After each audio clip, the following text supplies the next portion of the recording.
Hello, Facebook. Hi, Facebook friends. I wanted to give you a short update on our garden. As you know, we moved recently to the western part of Sonoma County, and we have a little bit of land. And so here at Gopher Gulch, it is filled with gophers, and it's filled with wonderful fresh air, fog that rolls in at 3 o'clock in the afternoon, and we're starting a garden. And I wanted to talk to you a little bit about the garden. For the garden, we're following, at least I am following, the exact same principles I do for eating and feeding my family and feeding ourselves, which is number one, I have several principles. One is no till. I will never till the garden so that the mycorrhizae, the fungi, the bacteria continue to grow underneath the soil just as they do in our gut. And the food that we get is filled with and is rich in micronutrients. It's not just, potassium, nitrogen, phosphorus, NPK, but a whole lot of other things that make human health possible and human bodies resilient. Second, my goal is to do as much as I can from growing seeds, from propagating local cultures, from swapping propagations with other people around me, using local nutrition or nutrients as much as possible, such as tree mulch, hay that people are throwing away, using hand tools for everything except for mowing. We will have a little bit of lawn that we will need to mow, but other than that, hand tools for everything, and just let nature take its course. And wanted to walk you through, without further ado, what we're doing, starting with seed saving. So let me turn the camera around and show you where we're at. So here is my seed growing tray. This is 3 and 3, 6 and 3, 9, 10, 11, 12, 4 is a 48. This is a tray with 48 cells that I've had going almost constantly the last few months. This is one shan, that's Chinese broccoli that's growing here. See how beautifully it is growing. And this is well worth it. You get this for a couple of bucks and the bottom for a couple of bucks. And I keep it hydrated by pouring water at the bottom. I keep it misted with this dollar store spray. This here is a wisteria I grew from seed. A friend of mine, Marilyn, kindly gave me a seed from her wisteria. This is calendula seeds that I have collected over this summer, and I will donate to the seed bank here. They were kind enough to give to me some wonderful local Turkish lettuce, gem lettuce that has just thrived in this soil. So if you buy local stuff, it is really well adapted to the local area. So I would recommend set up Facebook exchanges, groups where you exchange seeds and plants with friends. Let me walk you through this again. So this is one shen, that's the Chinese the gailan. These are calendulas that I wanted to plant along borders. I use the flowers in my salads. These are great insect repellents. So far, I've had very good luck with no insects in the garden. This is a perennial mix that I thought would never grow, and lo and behold, stuff has come out. And it's very old, an old seed mix. So let's see what else comes out. This here, you'll see two tiny things here. That is actually basil. That is basil, and it took a while to grow, but boy, it's grown well. And these were tiny seeds that I believe I planted directly in the soil. The one shen I planted in a paper towel. I germinated in the paper towel. This calendula I planted directly, and I will transplant. I'll harden it off in the next week or so, and then plant it outside. This is perennial mix. This is a Chinese house. I didn't think it would grow because it was very old seeds, but surprisingly and remarkably, it has grown. And these here are the perennial flower mix seeds. So they're going to be a big surprise. I don't know what they are. And then I wanted to show you what we're doing, what I'm doing in the vegetable garden. And we're going to walk over. If any of you remember what this was like in summer, it was arid, it was filled with blackberries and dandelions, and slowly I've been seeding them, taking out the weeds, hand weeding it really, because it's a small area, taking out the blackberries one by one so that I can walk barefoot and the new grasses are coming up. And it's very simple. You throw in some good grass. I've got a combination of Kentucky bluegrass and a small amount of perennial rye, and I've been throwing seed, throwing hay on top. The hay prohibits weed growth, feeds the grass seeds, and eventually decomposes, and out of that, the ashes of the weeds rises this wonderful greenery. This is a little berm I created because from way over there to the west, big winds flow in and they were buffeting my vegetables. So this is a hugelkultur of sorts, only it's an above ground, not a buried hugelkultur. Covered with dirt and covered with mulch. Around here, I've planted thyme, society garlic. On this side of the hugelkultur, there's a watermelon. I doubt that it'll grow in this Sebastopol climate, but so far it's doing okay. Various greens, cucumbers, Middle East peas cucumbers, regular organic cucumbers. There's a Korean mustard. There's fenugreek that's done very well. And over here, this here is gailan. This is called gailan. It's growing beautifully in this soil.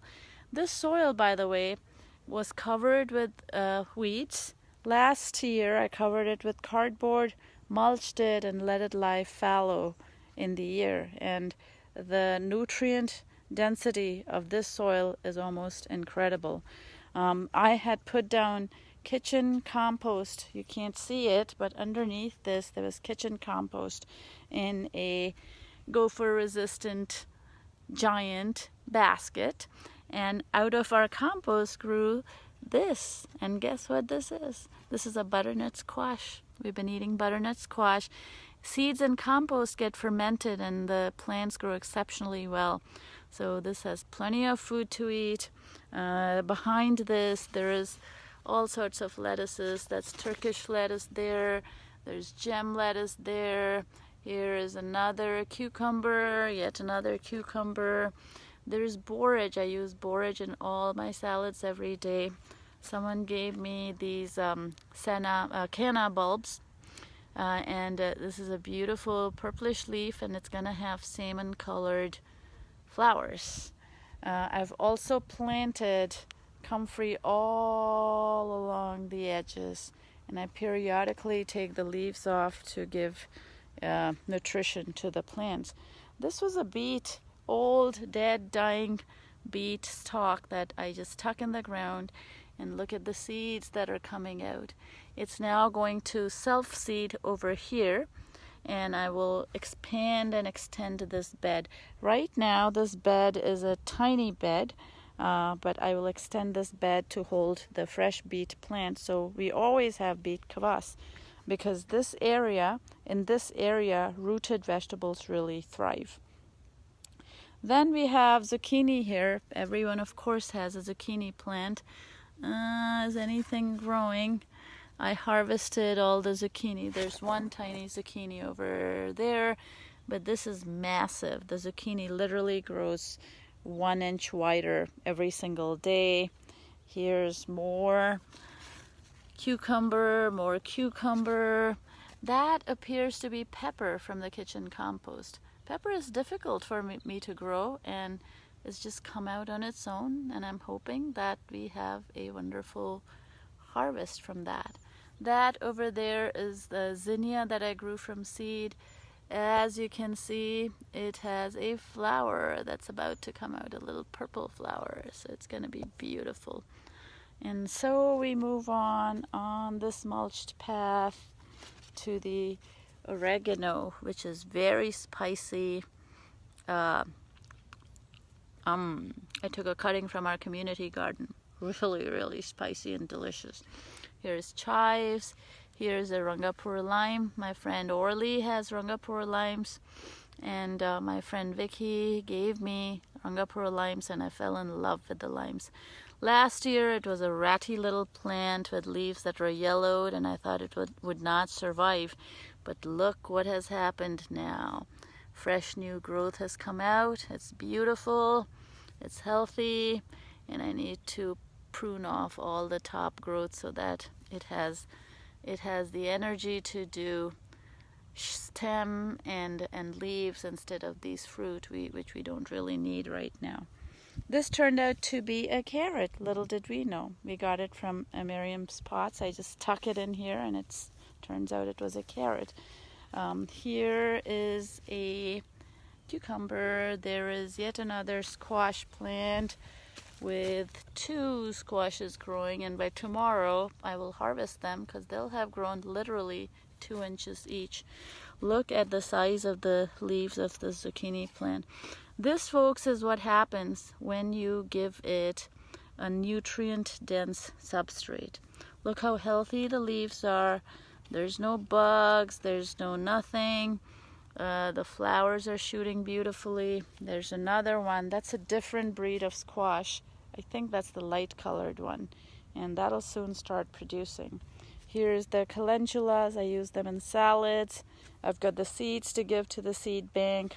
And so one of the goals that I had, so let me go back to the principles that I'm trying to use. Number 1, no till.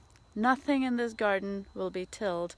I have 2 compost bins over here that'll furnish the nutrient density from the kitchen. Over here, down under, I have a whole lot of mulch, and people here take down trees in fall and winter, and so there's a lot of people giving away the tree mulch, and that has made this soil just incredible, to the point where I almost never have to water it. So the first principle is no till, all local nutrition, so compost, mulch, comfrey leaves. Urine is a very good nutrient-rich resource, especially if you eat food like we do, organic, you don't do drugs. It has got amazing molecules and amino acids. Just put it in your manure, a handful of manure with some urine, some comfrey leaves or pumpkin greens, and you will have a wonderful compost tea. And I compost tea everything periodically, and it seems to thrive, and it seems to deter bugs. It just seems to deter bugs. So principle number 3, so the principle number 3 is no unnatural insecticides, herbicides, pesticides. Let nature take its course. Number 4, and I struggled with that, that was what to grow.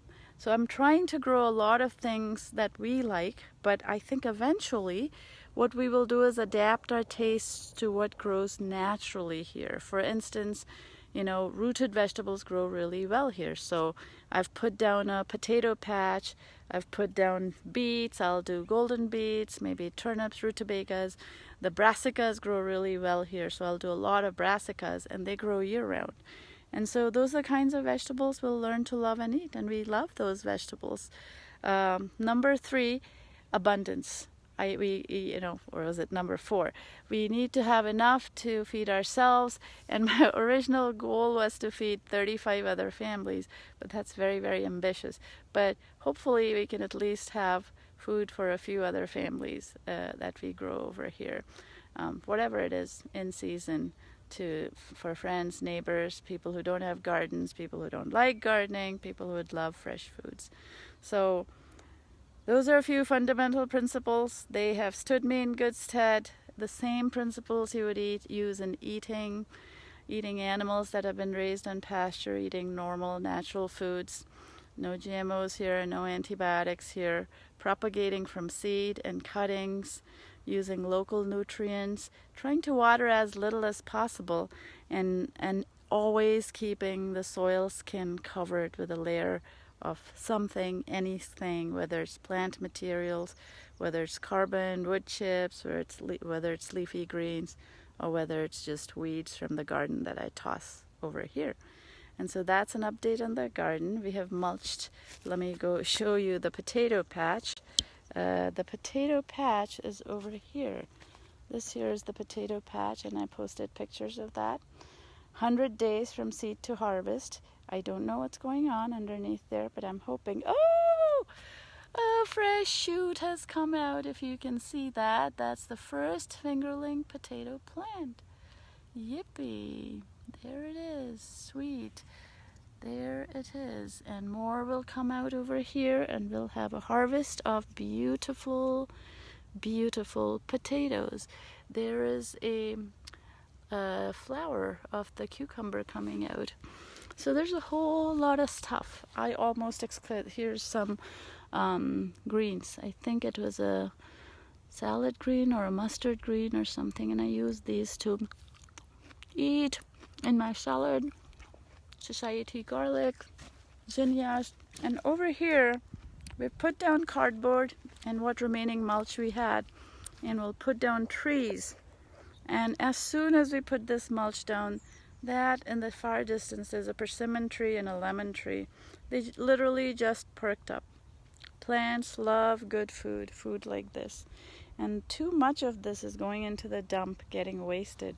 So that's what we've been up to in the garden. The tomatoes are doing really, really well, considering these are foggy lands. This is the tomato plant, which is about the same height as me. And it's got a lot of flowers, and it's starting to bear fruit now. Over here, there's fruit. There's a second tomato plant. There is my compost tea here. There's 2 apple trees that we will plant, and here's the flower garden. This is Richard's flower garden. He planted all of this while I was gone to be with my grandson in a 3-month period. He did a massive amount of work, and it's going to be as beautiful, if not more beautiful, than our larkspur garden.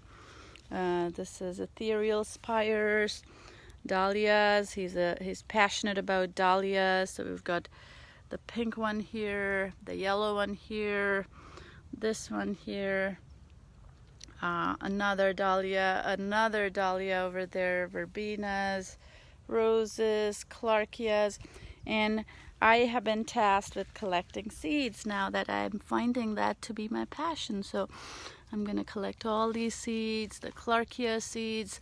Sedum is seeding. There's sunflowers in the distance. And so that is our garden, folks.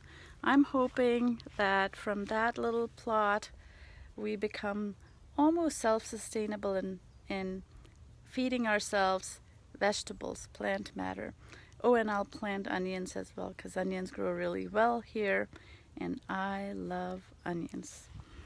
This is where the herb garden is going to be. So there's going to be, here's some thyme, more thyme over there in that little area. There's geraniums, which I can use for food and salads all along. And I'm doing it slowly. So I had one little geranium plant, and I took cuttings and propagated it all over. Here's a rosemary. I use rosemary not just for food, but for aromatherapy. So what you do is you squeeze it like that, and you sniff it, and oh, it's wonderful. Go straight to your brain, and it's the most wonderful way to wake up. So that's the rosemary. This is the geranium, and then there's more canna. There's some agapanthus someone kindly gave to us. So we're just planting stuff around. Borage that was kindly given to me by my friend from the community garden, where it's growing as a weed. Succulents from our other garden. So this whole area is what this plot of land looked like, and this is what it looks like now. And in a year or two, it's going to be very, very lush, and we're going to get a whole lot of food crop here. So if you live in the local area, if you live in Sonoma, please pass me recommendations. Pass me your favorite gardening techniques and tips for how to grow, how certain things grow better in certain ways, how to grow more seeds, how to save more seeds. That, by the way, is a wisteria that I grew from seed. I probably talked about it already. And so that is an update on the garden. It gives me great, great joy every day. I love it. I realize I have a passion for gardening, just as I do for cooking. And this is the right way to sustain ourselves, folks. If you live in city apartments, just get herbs. Just get something like a Hoya. Get things in your windowsill that will stay there. Make yourself a succulent cactus garden in your windowsill, and have some plants indoors. And life becomes better. Life becomes better. You feel better. You have edibles growing. And there's something wonderful about getting in touch with plants and other beings. So have a good gardening day as well as a great cooking day. And leave me comments if you have any tips or tricks for gardening. Thank you.